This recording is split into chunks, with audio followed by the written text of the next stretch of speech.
Welcome to steno series. यहाँ आपको 80 शब्द प्रति मिनट के हिंदी डिक्टेशन बोले जाते हैं जो आपके आने वाले exam UP triple S C steno 333 और 1224 पोस्ट के लिए बहुत ही इम्पोर्टेंट है। अगर आप इन्हें डेली पाना चाहते हैं तो हमारे चैनल को सब्सक्राइब करिए। डिक्टेशन अच्छी लगे तो उसे लाइक करिए। डिक्टेशन स्टार्ट होगा 5 सेकेंड बाद। स्टार्ट।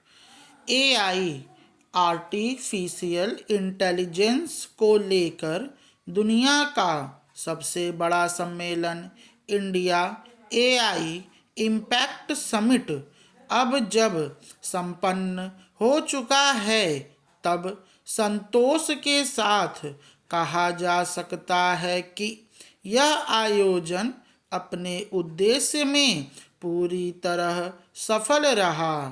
नई दिल्ली एआई इम्पैक्ट समिट घोषणा पत्र इसकी तस्दीक करता है।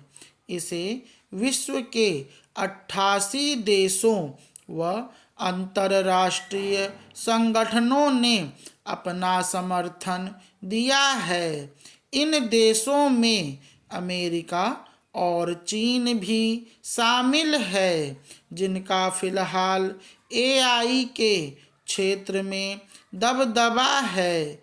इन दोनों के अलावा रूस, फ्रांस, ब्रिटेन, जर्मनी, कनाडा और यूरोपीय संघ आदि ने भी इस घोषणा पत्र का समर्थन किया है।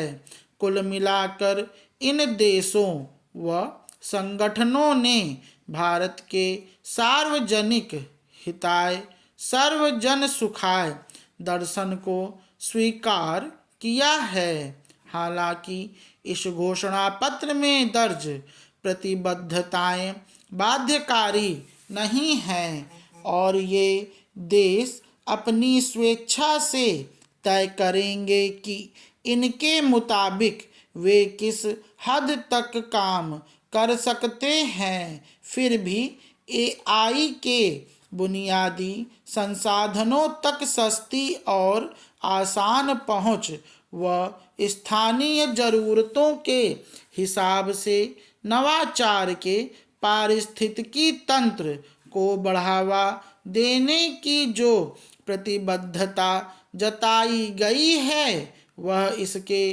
लोकतंत्रीकरण की अहमियत रेखांकित करती है, क्योंकि एआई के विकास के लिए बड़े निवेश की दरकार होती है और दुनिया के बहुत सारे मुल्क अभी अपनी बुनियादी ज़रूरतों के लिए ही जूझ रहे हैं। पैराग्राफ। निसंदेह इस सम्मेलन से दुनिया में भारत का कद बढ़ा है।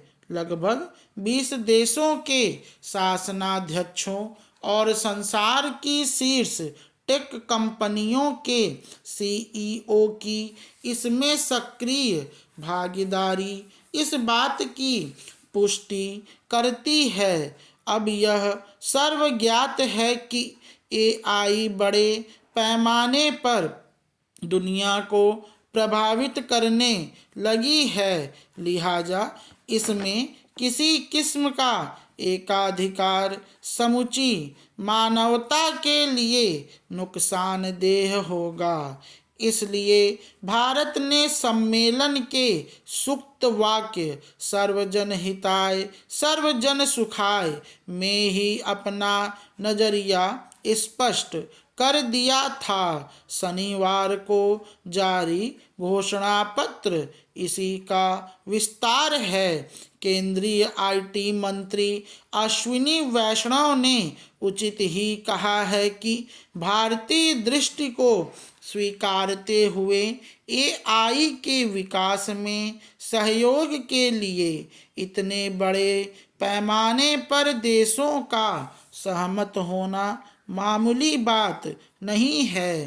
तमाम देश न सिर्फ इससे संबंधित ज्ञान साझा करने को तैयार हैं, बल्कि वे एआई में दक्ष कार्यबल के विकास में एक दूसरे का सहयोग करेंगे। वे देशों को एआई पर आधारित अपनी अर्थव्यवस्था के विकास में भी मदद करेंगे।